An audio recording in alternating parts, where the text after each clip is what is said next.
Well, hey, my friends, I'm so glad that you're here with me on another episode of the Thriving Christian Artist. I am super excited and a little bit intimidated to have such an incredible guest with me today. Mary McCampbell is not only a great author, she is an incredible scholar in the academic world over at Lee University. And Mary, man, I'm so glad that you're here. Welcome to the podcast. Well, thank you so much. It's a pleasure, a delight, and an honor to be here. And I'm intimidated by all these artists with so I mean, we are all intimidated by things that are kind of a little bit outside of our comfortable realm. That's right. So I'm just excited to be here and be part of the conversation. Thank you so much. Absolutely. I don't know how, the Facebook land, right? The social media world, I came across you in your new book, which let me get the title right, Imagining Our Neighbors as Ourselves, How Art Shapes Empathy. And I had just done a podcast right before that with some friends of mine out in California who were talking about visual empathy. And he's a painter. And I was like, it's like the empathy, like, all right, God, I'm listening, And so I wanted to have you on to talk about this incredible book that you've written and just, how art helps us to operate and find ourselves in the world. But before that, why don't we kind of roll the tape back a little bit and let everybody know who you are, what you do in the world, and then we can kind of get into this book. Oh, so you want me to tell you a little bit about myself? Yeah, that'd be great. Okay.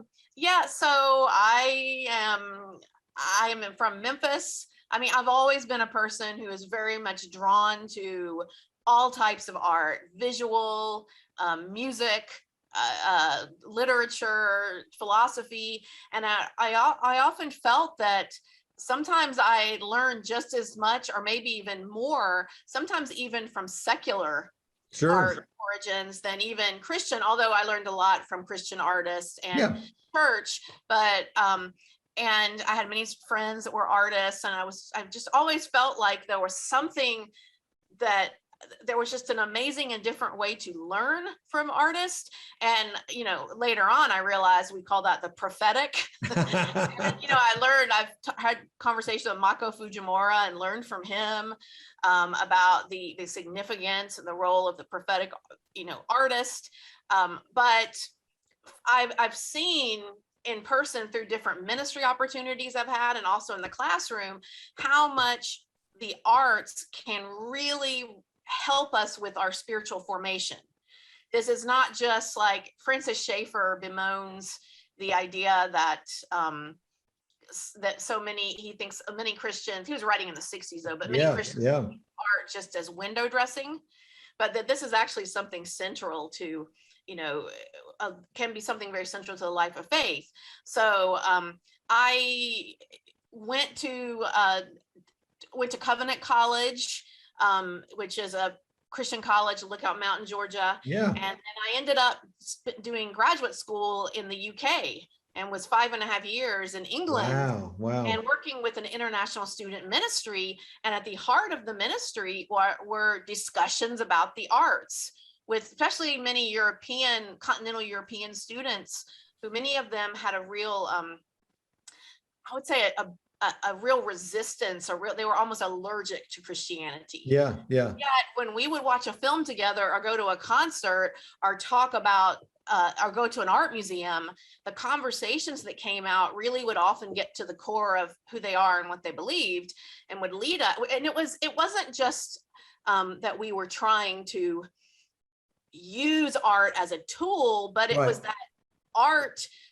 really spoke to them at the core of their being, and it was a way for us to come together. So I did a PhD in literature and theology at Newcastle and in England, and then I have been I've taught at Calvin University, and now I'm at Lee University, and this is my 13th year. And I again have a passion for, I've done a sort of a series of lectures some years that I was there, quite a few of the years, called Arts and Culture series, that are very much about this, the relationship between art and spiritual formation, and bringing in different types of artists to talk about their practice. But relating to the book, I really have seen the way and I'm talking particularly here about narrative art and Yeah, reading, sure. but the way that reading literature that is maybe challenging that some students wouldn't necessarily reach out and read, how it has actually broadened their capacity for empathy for people that they tend to kind of put categories and labels on. And I've seen that so many times. And so I was really inspired to write about it and to share, because I've learned so much from it. I've seen them learn from it. And so I wanted to open up and share with others. Yeah, absolutely. Well, I think, especially in this world that we're living in, where everybody wants to draw these quick, broad-based boxes to put everybody in with full of assumptions that may or may not be true, and all of our, all of our stuff layered on top of that, creating this lens through which we see people. It is refreshing, I think, how God uses art to catch us off guard, if you will, and present truth in a way that really strikes to the heart. And one of the things I'm always doing in our mentoring program, because I'm working with artists who mostly are Christians and are trying to bring that thing of how do I make a living actually in the marketplace doing this thing that I love. And so many of them feel this pressure to, well, I'm a Christian, so I have to make quote unquote Christian art. And I've always just told people, I said, listen, and this is because I'm a basket maker. Like I said, can baskets get saved? I don't even know how that is. How many cross baskets? I know, right? Like you're Presbyterian, maybe it was always meant to be. I don't know, who knows? But I said, it's interesting that I really believe that God cares more that we create than what we create, because when we are inviting the Holy Spirit into our creative process, we become this beautiful conduit for him to not only move on, as we create, but move through. And isn't that the beautiful part about the creative process, right? That it's the mystery for us as the maker and also the viewer as well. The idea of being like co-creators with Christ, and that showing, being in Christ in the image of God. And that's what I like to tell students when we're reading text, even from someone that they might really disagree with. Like I teach Marx and I teach Nietzsche, and I say, I want you to remember that these were human beings made in the image of God. Yeah. And that every human being has a desire for meaning and truth, and ultimately for God. If we first approach that, and then we need to be discerning about what they say, but there's a sense of, you can't really, I don't feel like we're really listening to another person well, unless they're willing to slow down and see them as a person. And from a Christian perspective, that means sees them in God's image. Yeah. That there's a sacredness to their being. Yeah. And so how approaching any kind of writing or art making in that sense, and realizing, and I love teaching and interdisciplinary classes to see all the different connections between the different art forms. Yeah. And I love how that shows just the complexity of what it means to be human, what it means to create. So well, I think even just as an artist, and I so appreciate what Mako is doing with slow making and this whole process, that he really is leaning into that. As a basket maker, we don't have any other choice. Like it's slow, but I mean, it just is, it's 10,000 stitches, whether you like it or not, you can get frustrated or either enjoy it. But I think there is an intentionality that artists see the world with that maybe others don't. And I think it's one of the reasons why God is spotlighting, if you will, the arts in this generation, in this time we find ourselves in, because we get this opportunity to not only be makers, but also be kind of forerunners for others to say, hey, have you thought about looking at the world this way? Have you thought about slowing down and being able to hear somebody's story? And I wanted to read a little snippet from the back of your book. I just thought it was so appropriate and just a great tie-in. It says, in order to truly love and welcome others, we need to exercise our imagination. And when I read that, I was like, what? Like, okay, I'm going with it. I'm going with it. To see ourselves, or to see our neighbors more as God sees them than as confined by our own inadequate and ungracious labels. We need stories that can convict us about our own sins of omission and commission, enabling us to see the beautiful, complex world of our neighbors as we look beyond ourselves. Talk about that, because that's such a beautiful, beautiful way to put that.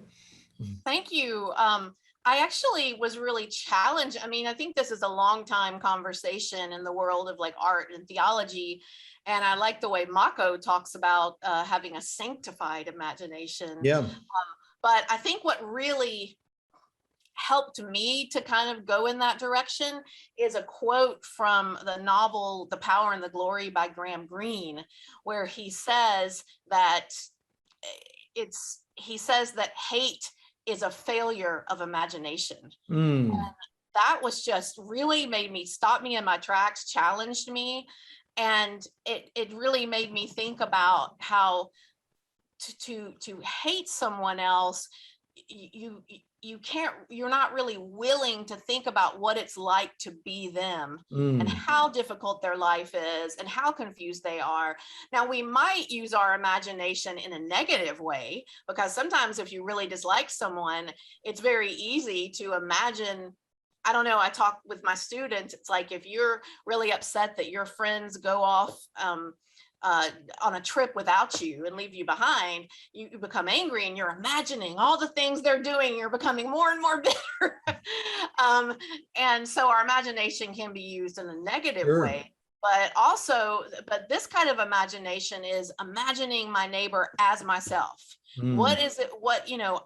They have the same longings that I do. They desire God the way I do. They desire meaning. They hurt the way I do. And so the imagination, we don't have the capacity.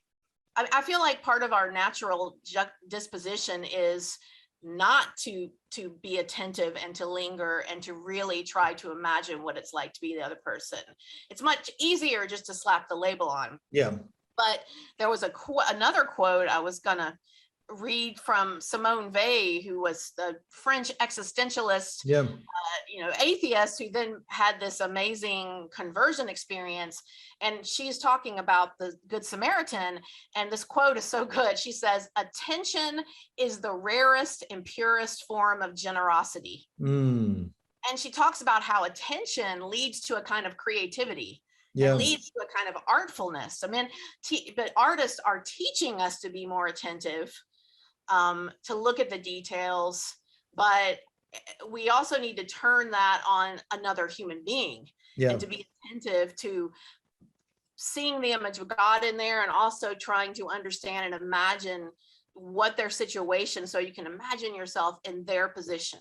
So that's where the imagination, but that idea of when you hate someone, you're almost unwilling to think of them as fully human. I'm thinking immediately of so many people that I'm like, I got to introduce you to this person and that person and this sort of thing. One of my friends, Brian Peterson, started a ministry nonprofit really in Santa Ana, California, called the Faces of Santa Ana. And he's been on the podcast. I'll have to send you the episode, but he talks about, being he's an incredible portrait artist and, all this kind of stuff, and of some renown really nowadays. And, but he and his wife moved into a bad area of, Santa Ana, young couple. And as they moved into this new place, this guy who was struggling with homelessness and, chronic homelessness and probably a lot of other, mental health issues and that sort of thing, was walking up and down the street outside, almost naked, just screaming. And they're like, where have we moved and all this? And he started sensing the Lord saying, you need to go outside and make friends with this guy. And not just in like I'm just going to give you a couple of bucks and move on, like really invest and see this guy. And as he did, the Lord said, I want you to draw his portrait. And so he drew his portrait and asked his permission to draw his portrait, and started getting to know him over the weeks, and came back and showed him the portrait. And there was this moment of really and this relationship started, and Brian started, this now ministry where they would go out and paint these portraits of people, and the huge opportunity for healing and restoration in people's lives. And we have one of his paintings in our home. When people buy the painting, they actually give the money to the person who in this love account that they create. it's this beautiful, redemptive sort of, the heart of empathy, right there. But I just, as you're telling this, I'm just thinking of that whole story. And I'm thinking for you, because most people that are writing books, there's been a moment or something. I know for me, one I've written, there's like, was there a moment for you or a series of moments where you started saying, and the Lord just kind of started highlighting, wow, like this movie's not just a movie. This song's just not a song. This book's just not a book. What was that like for you? I think, well, I was just going to say for just a moment back to your friend, because I'm so taken with that. I'm just thinking about that homeless man. The idea that the attentiveness that someone has given to him and to showing, I'm thinking about that idea. I talk in the book about Blaise Pascal's understanding of human beings as having both wretchedness and glory, image of God and fallen. And I'm thinking how someone who probably many days is treated like he's a piece of trash. And then here's someone to kind of highlight the glory. And that's so moving. So thank you for sharing that. Let's just have a moment right now. I mean, it really is. It's so powerful. It is. I think I've seen the arts. I mean, even when I was in Newcastle and worked in international student ministry and had film discussions, and the things that some of the international students would share of because they connected so much to the characters, and then they felt safe to open up and share. But I think some of the even more recent examples are in my classroom. And in particular, I've written an article recently about this, especially on the topic of race. And I'm in a Christian college, predominantly white. Sure. We have a higher level diversity than many Christian colleges. And I think that's great, both socioeconomic and racial. And I teach Othello every fall. And I also teach Frederick Douglass's narrative in the spring. And these are like core classes that everybody has to take. Sure. And it's interesting with both of those books, but I'll just highlight with Othello, because Othello, you think this is written in 1604 by a white guy, but it's about the story of a Black man, an African who has married a European woman, and there is just this kind of cultural racism against him, and so many horrible things that happen to him, and this antagonist that is a white guy, which is a strange thing in the Renaissance, that you'd have the good guy be Black and the bad guy be white. That's very strange. So anyway, but we talk so much from 1604 book about racial profiling and about how much it would hurt for someone to constantly say these things, and how then the person who is being abused would internalize that and start to think of themselves as, maybe I am that way, maybe I am worse. And then I'll see some of the Black students in class open up and share experiences that they've been too afraid. Well, I've had so many students write me later on, telling me that reading a book like that, and even this fictional character, really made them think beyond what they had experienced. Because I have a lot of students that come from small towns where they don't meet a very diverse group of people. And I'll have students quite overtly say, well, I've always been taught as I was growing up that I should be afraid of Black people, or even my parents use the N-word. Wow. Or things like that. And I mean, you can get this anywhere in the country. It's not just the South, as we know, but there's lots of students coming from rural areas, but then they're convicted, and it's because the empathy confronted with, right. Yeah. The empathy they develop from the character, and even more powerful when students in class speak up. And so I think the arts, they can help to give some individuals a voice, and it can also work to convict. And both of those have to do with the empathy. So I was seeing that happen over and over, and some of the comments I've gotten are just so moving. And so I thought, okay, this is something I need to write about more. So that's just some examples. Well, yeah, I mean, it's not just this cognitive thing that's rolling around in your mind now. As you talk about the art and the narrative is taking you into that story. So Yes. you're in there with your emotions and your imagination, and you're feeling what they're feeling. And all of a sudden, this is not just something mom and daddy told you. This is like, I'm in the moment now with this person and I'm feeling this, and all that changes you. It changes the way you see. And I'm wondering for you, Mary, as you know, I don't know who you wrote the book for necessarily, but we're talking to artists today, primarily on the podcast. And if an artist, and I hope you will pick up this book and drink it in and get all the goodie out of it. How would you hope that an artist presents their work and interacts with their work and goes into their craft every day? How would you hope they do that differently after reading your book? I mean, they probably are already doing many of the things that I'm highlighting just by nature of being an artist, but I would hope it would encourage them in that, because, one thing I talk about in here is that, to me, really good art is going to reflect the kind of deep mystery and deep complexity of what it means to be human. Yeah. Not just relying on oversimplified formulas, because I actually feel like that can be very harmful. Like how many bad romantic comedies that right, do we need, right? That I can see, especially like at my students' age, watching and thinking that's what life is like, that's what people are like. And so I feel like good art is like, it's not giving us easy answers. And even this can be visual art. This can be, it's in a way, it's pushing us past, it's kind of, well, there's so many things. That's why I'm kind of stumbling, but it's pushing us past just,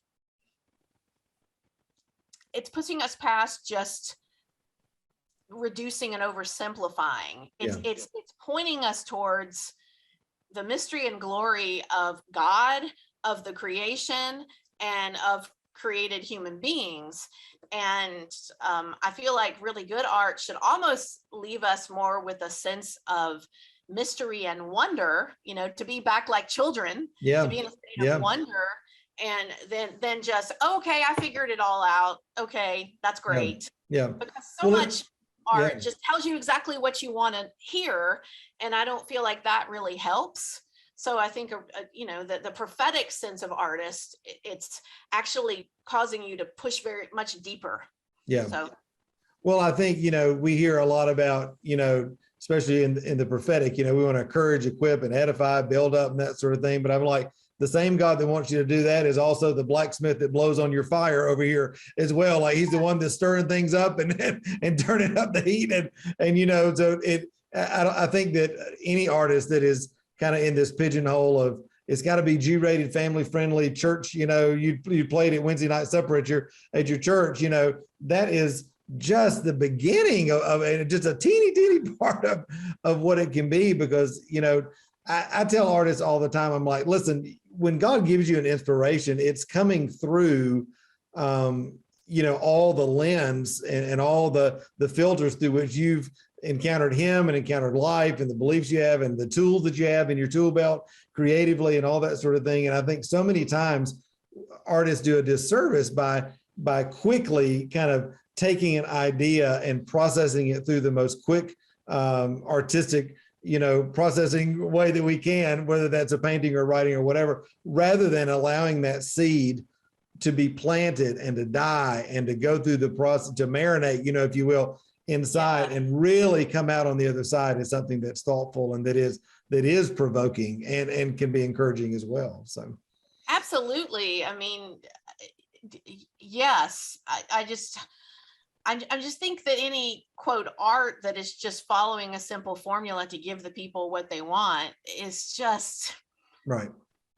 Where's the struggle? Where's the humanity in it? Yeah. So are you familiar with the book, The Prophetic Imagination by Walter Brueggemann?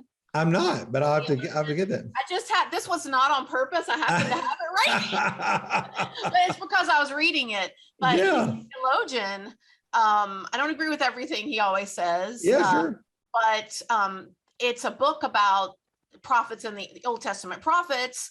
But I taught an entire semester class where students read a chapter of it and then read a novel or watched a film.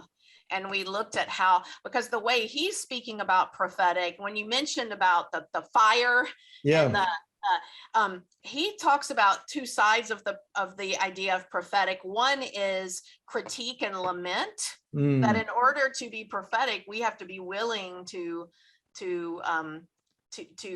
mourn with those who mourn, to really acknowledge what, the pain and injustice.